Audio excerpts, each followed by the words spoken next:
Hello, loves. Welcome back to WitchyMarlaina's Ghost Adventures. I'm your host, WitchyMarlaina, and today I'm back into my spookiest objects book.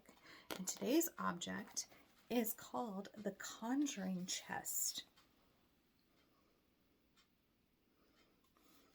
Now, the Conjuring Chest is located in the Thomas D. Clark Center of Kentucky History in Frankfort, Kentucky, and its origin is around 1850. Awesome backstory. Well, not so awesome backstory, but it's a story of revenge, so that's for sure. Jacob Cooley was a prominent plantation owner, shrewd in business, miserly kind of man, kind of like the Scrooge. I think he had his way of getting what he wanted, and that means that he was very, very mean and cruel to his slaves. His wife was expecting their first child, and he commissioned a beautiful chest of drawers from one of his slaves, Hosea.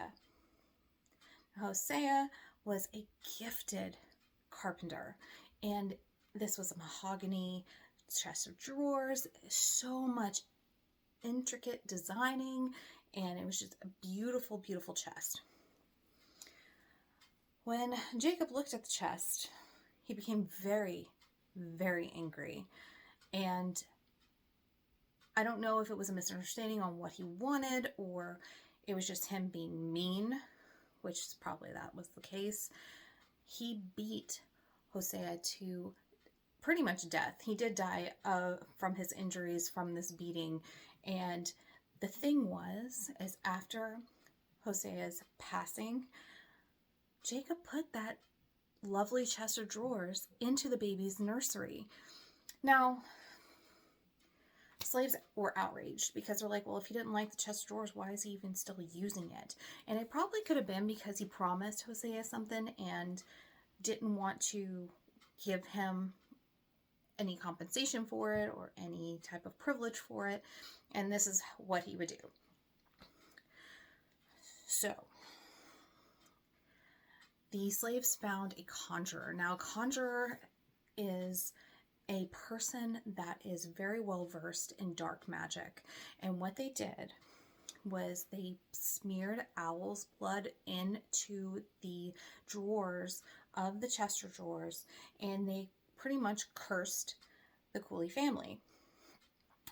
Now, could that work? Yes, it did, because the first son that was born died in infancy.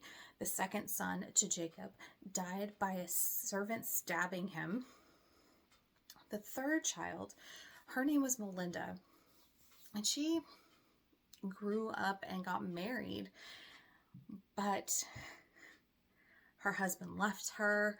She died of a broken heart a few months later. She left her children orphaned, and her husband died in New Orleans. It was just, it's crazy.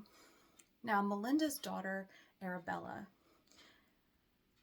it seemed like Melinda didn't use the chest. So when you use the chest, it seems like all these things kind of happen. So once you put something in it, that's when things started to pop. Well, Arabella put her wedding dress in the chest of drawers for safekeeping, and nay. Her groom passed away not even a few days after the wedding, and there was baby clothes put in there, and the babies would pass away. It was just, the family curse literally was killing off the Cooley family, either by hunting accidents or tragic falls, or just all of these horrific deaths, untimely horrific deaths. It was getting too much. Now, further on down the road, there was a descendant named Virginia, and she figured out that this has to be cursed. It really does. Especially being that there was a gap of time when no one used the chest of drawers. It was in an attic and nobody died. Of non-natural causes anyway. So she finds a conjurer, and she finds this lovely African-American lady to break the curse. And this is what she wanted. She wanted, there's three things that had to happen for this to work. And she said the first thing is an owl would have to come to her willingly during this spell. The second thing is that she needed young leaves from a willow tree boiled in a big pot all day long. And then the third thing is that that pot had to be placed underneath a blooming bush, and the owl still had to be circling around the bush for the spell to be conjured. So all three of those things happened, and so now she takes the pot and the liquid in it, and she rubs inside of all of the drawers this concoction. She also puts a note in the top drawer, which I don't know if it's a blessing or it didn't really say what it was. And also there's owl feathers in the top drawer too. And if you can tell, there's the note. And there's the owl feathers.